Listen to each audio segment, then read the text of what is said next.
안녕하세요. 한국사의 이해 최송현입니다. 우리나라 역사를 배우다 보면 유교라는 단어가 참 많이 등장합니다. 유교의 첫 시작은 삼국시대입니다. 당시의 유교 문화는 나라를 운영하는 이념으로 자리 잡았는데요. 나라에서 학교를 세워 유학교육을 실시했고 이후엔 유교윤리에 밝은 이들을 선발해서 관직을 주기도 했습니다. 과거 제도가 확립된 고려 때에 이르러 이러한 모습은 더욱 뚜렷해졌고요. 특히 조선은 유교 국가라고 할 만큼 유교가 정치에서 개개인의 생활에 이르기까지 대단한 위력을 행사했습니다. 조선 건국을 주도한 신진 사대부들은 유교 이념을 내세워 고려를 무너뜨리고 새 나라의 정치, 경제 제도를 마련했습니다.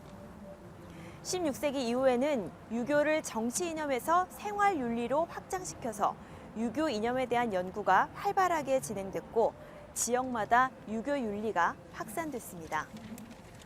조선은 나라의 정책을 결정하는 데서부터 사람이 나고 죽는 일상생활의 모든 부분에 이르기까지 유교를 떠나서는 생각하기 어려운 사회가 된 것인데요. 오늘은 조선 후기 유교가 어떤 의미였으며 사회에 어떤 영향을 끼쳤는지 함께 알아보겠습니다.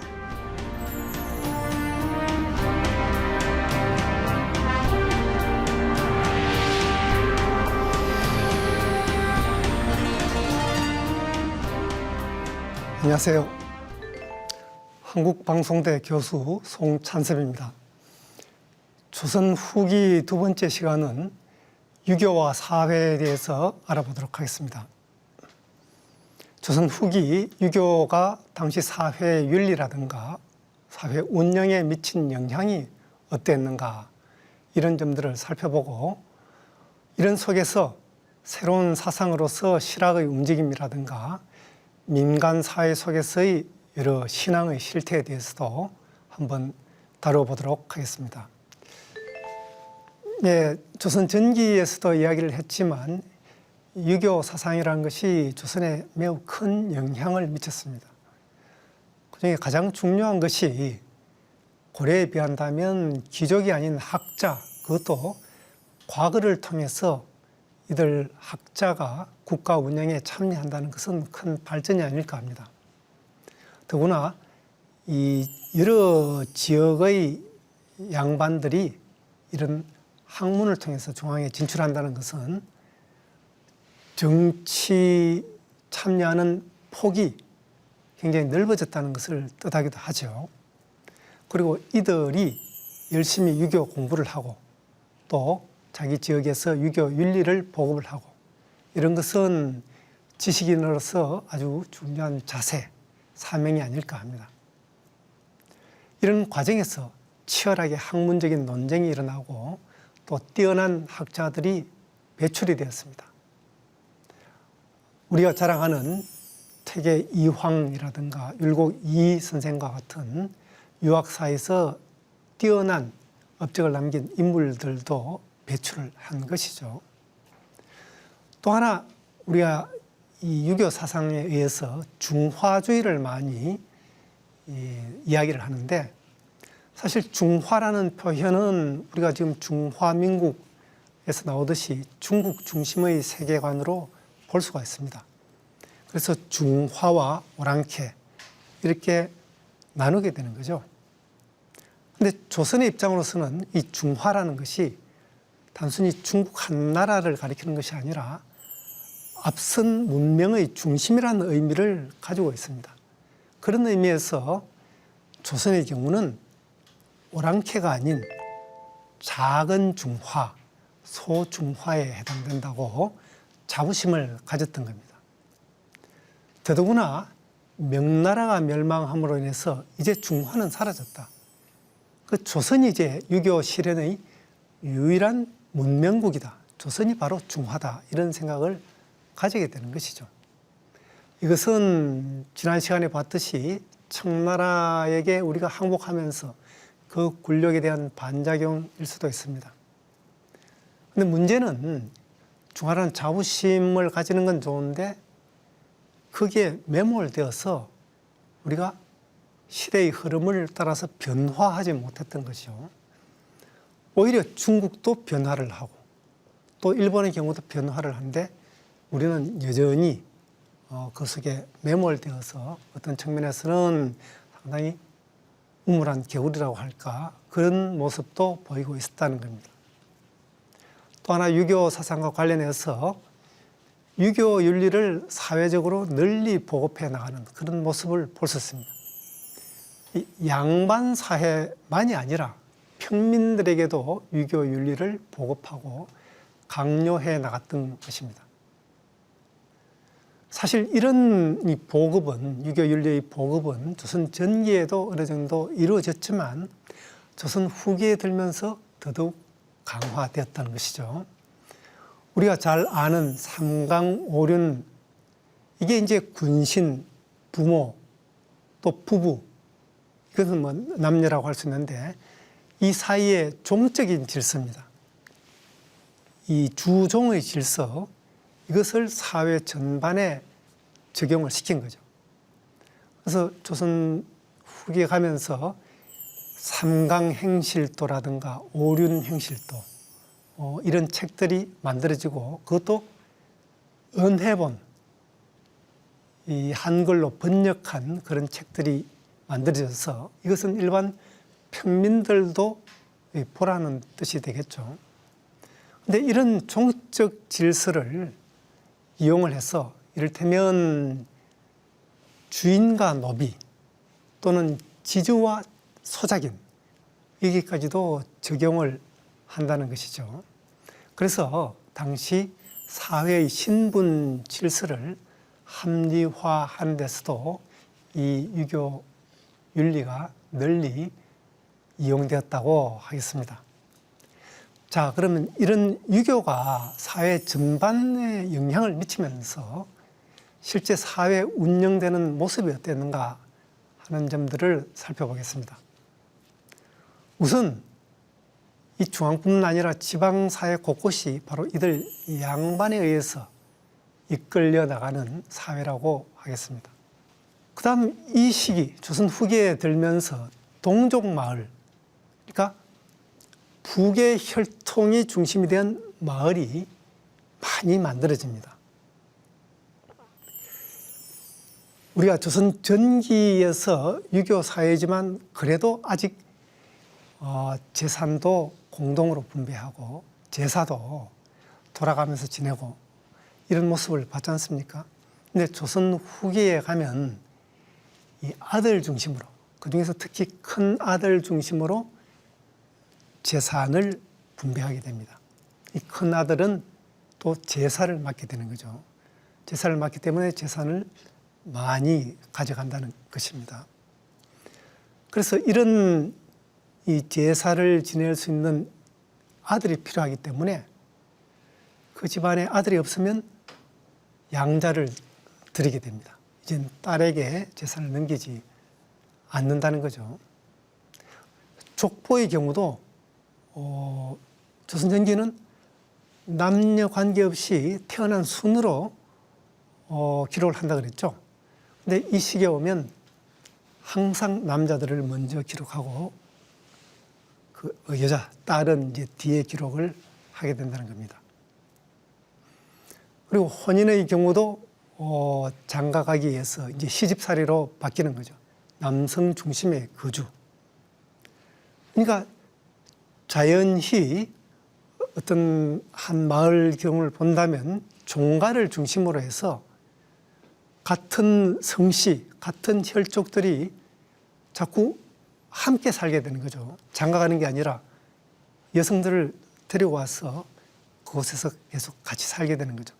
그러다 보면 동족 마을이 만들어지고 다른 성씨들은 자연히 밀려나게 되는 겁니다.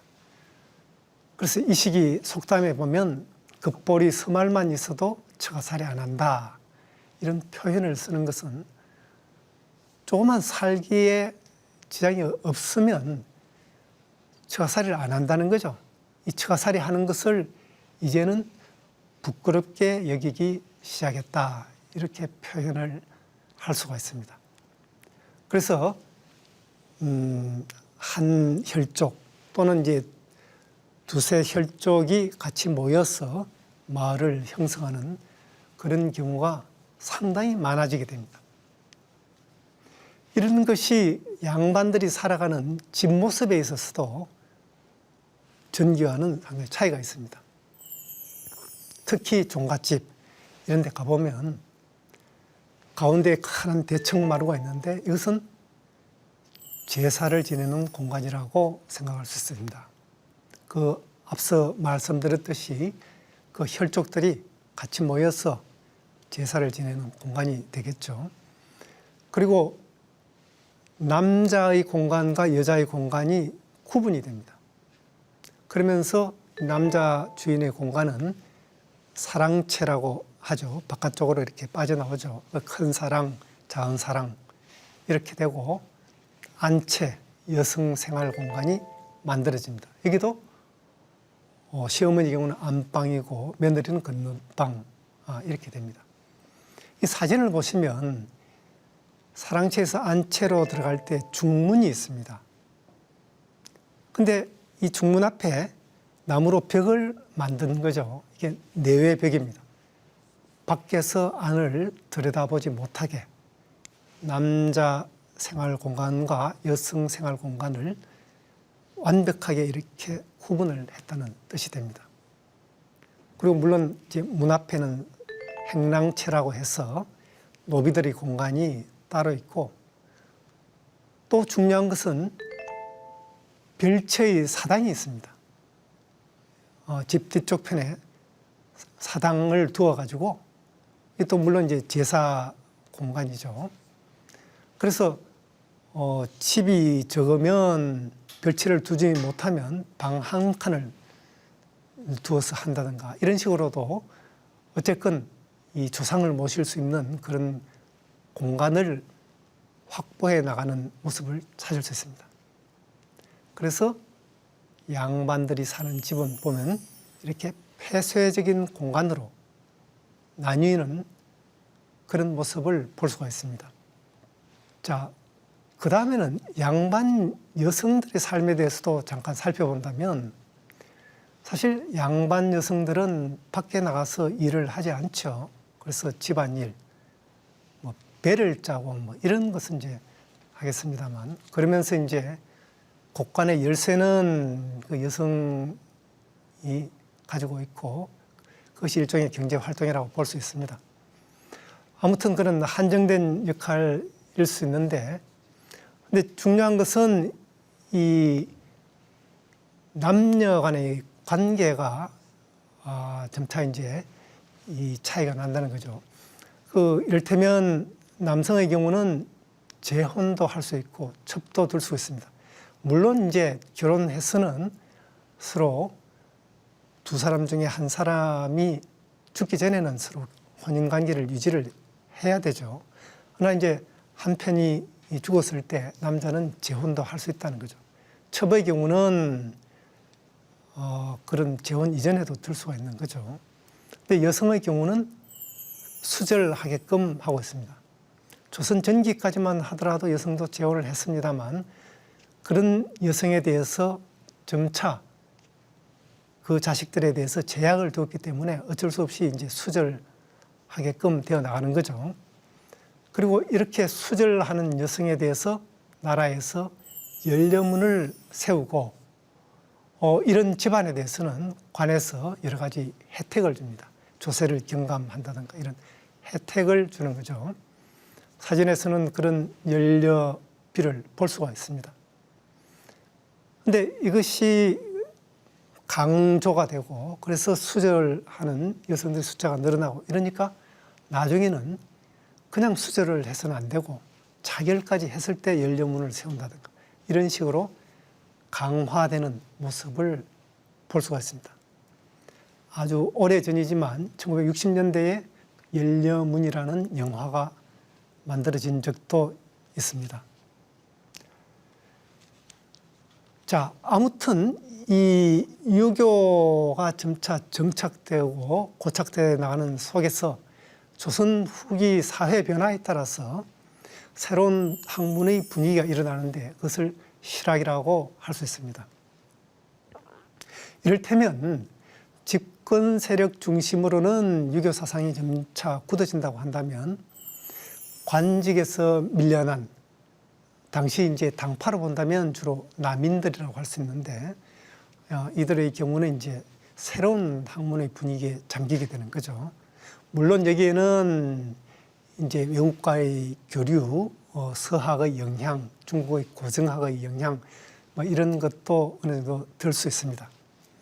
그래서 가장 먼저 고민한 것이 이제 토지에 대한 문제. 그래서 실학자들은 토지를 농민들에게 골고루 나눠준다든가 토지의 상한선을 책정을 해서 더 이상 가지지 못하게 한다든가 심지어는 공동농장, 이 공동노동, 공동경작에 따른 이런 방식의 운영도 생각하는 학자들이 있었습니다. 이를테면 토지에 대한 공적인 개념들이 점차 강화되어 간다 이렇게 볼 수 있는 거죠. 또 한편으로는 상공업, 옛날에는 이 농업이 본업이고 상공업은 말업이라고 했지 않습니까? 그래서 이들을 천시를 했습니다.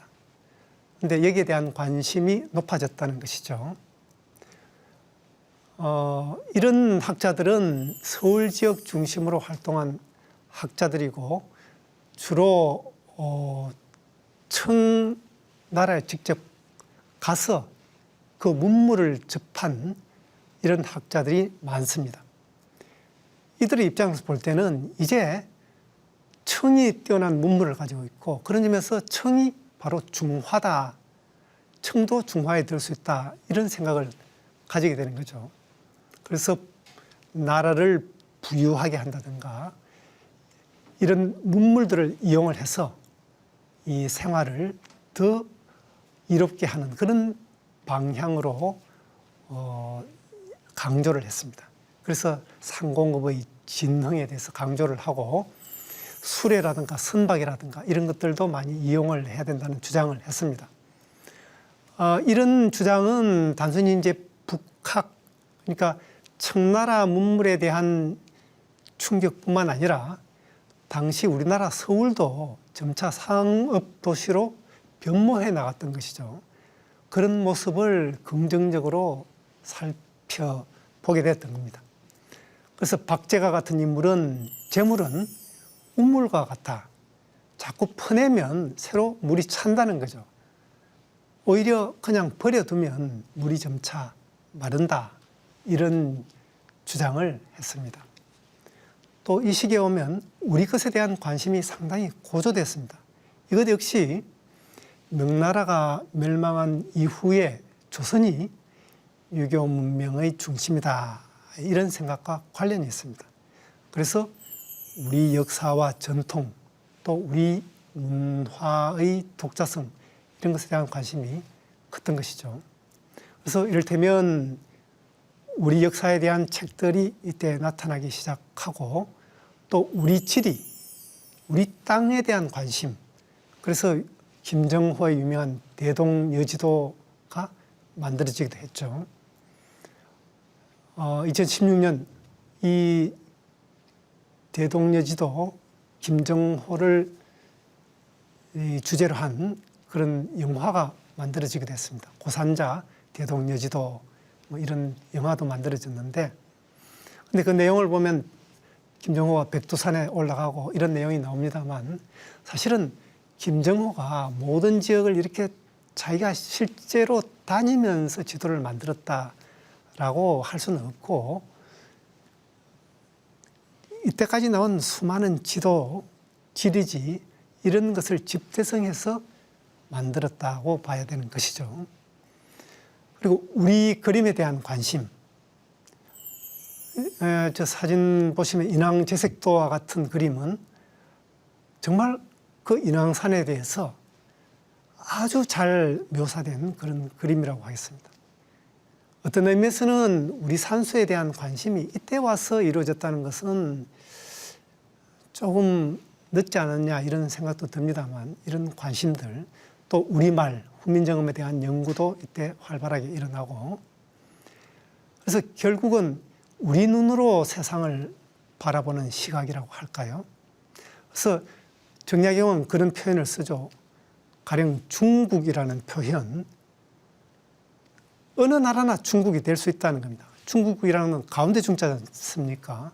그러니까 우리 입장에서는 우리가 또 세상의 가운데가 될 수 있다는 것이죠. 그래서 우리 눈으로 세상을 바라본다는 것은 매우 중요하다고 하겠습니다. 자, 마지막으로 사실 그 유교라는 것은 이 종교냐 아니냐 가지고 여러 가지로 생각할 수도 있겠습니다만 어쨌건 조선 사회를 굉장히 지배를 했던 것이죠. 그리고 유교를 중심으로 한 국가이기 때문에 다른 신앙, 불교, 도교 이런 것에 대해서 국가나 또는 실제 지역에서의 그 양반이라든가 이런 세력들이 탄압을 했습니다.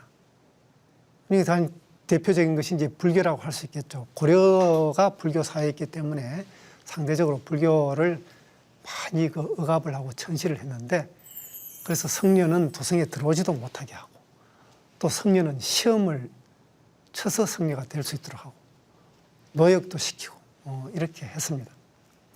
그러나 이 불교는 민간에서는 이게 면면이 살아남아 있었던 것이죠. 그래서 민간 불교 신앙도 있었고, 또 우리가 천도제 같은 경우는 죽은 자들 천도하는 이 뭐 49제에 속하죠. 이런 것들이 민속으로서 계속 자리 잡아 나가고 있었고, 예수제 같은 경우도 이것은 사후를 위해서, 죽은 뒤를 위해서 살아있는 동안 공덕을 닦는 그런 죄라고 할 수 있는데, 이런 경우도 많이 행해졌던 겁니다. 그래서 이런저런 기록들을 보면 양반도 급할 때는 이 승리를 찾는 그런 모습을 보게 됩니다. 그러니까 이 불교라는 것이 민간에서는 여전히 뿌리박고 있다고 볼 수 있고, 특히 이제 이 불교 외에도 여러 민간 신앙이 있습니다. 국가에서는 유교적 제례를 계속 강화해 나갔는데, 이 마을 단위에서는 마을제, 마을굿 이런 것을 보면 이런 것은 이전부터 내려온 거죠. 그런데 다만 이제 유교 제사 형식이 이 속에 많이 들어가고 있습니다. 그래서 민간 신앙 보면 다양한데, 우리가 흔히 장승, 소대 이런 경우 마을 어귀에 세우는 것도 이것은 사악한 것을 물리치는 뭐 이런 것과 관련된 신앙이고, 집안 내 신들이 있는 거죠. 성주 이런 그 집 건물과 관련해서 대들보 세울 때 이제 그 성주 신에게 제사를 지냅니다.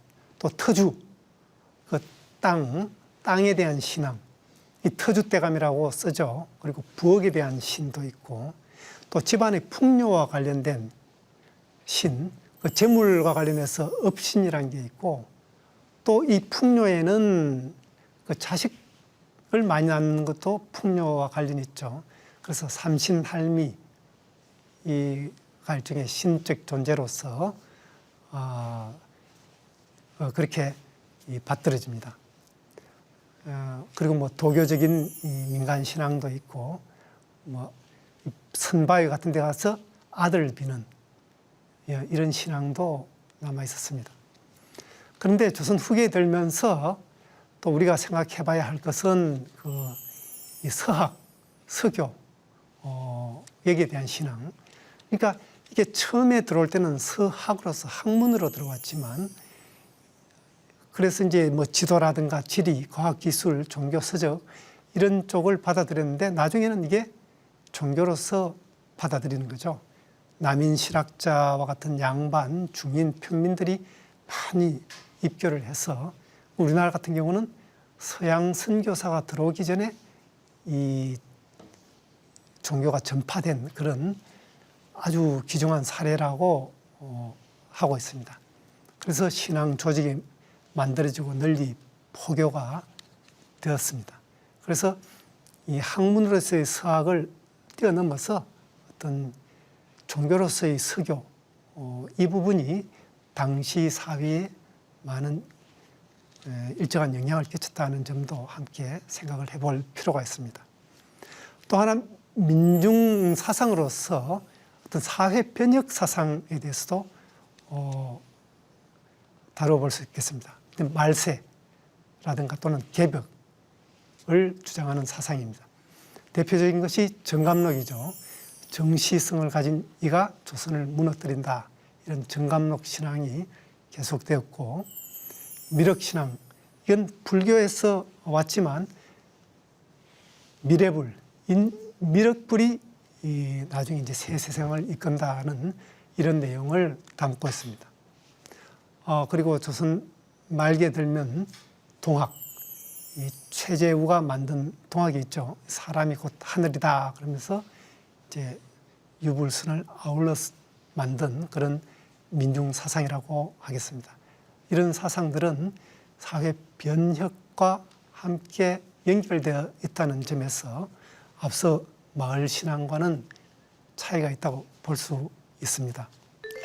자, 지금까지 유교 사상에 물든 조선을 이 학파와 당파 문제, 중화주의 문제, 삼강오륜 이런 문제를 중심으로 살펴봤고, 유교가 바꾼 사회 모습으로서 동족 마을이라든가 양반 집안 또는 여성 문제 뭐 이런 것을 다뤄보았고, 새로운 학문으로서 실학의 흐름을 살펴봤고, 이런 유교가 정착되는 속에서 민간에서의 종교와 신앙은 어떤 것들이 있었는가 하는 점을 살펴보았습니다. 오늘 수업 이것으로 마치도록 하겠습니다. 여러분 안녕히 계세요.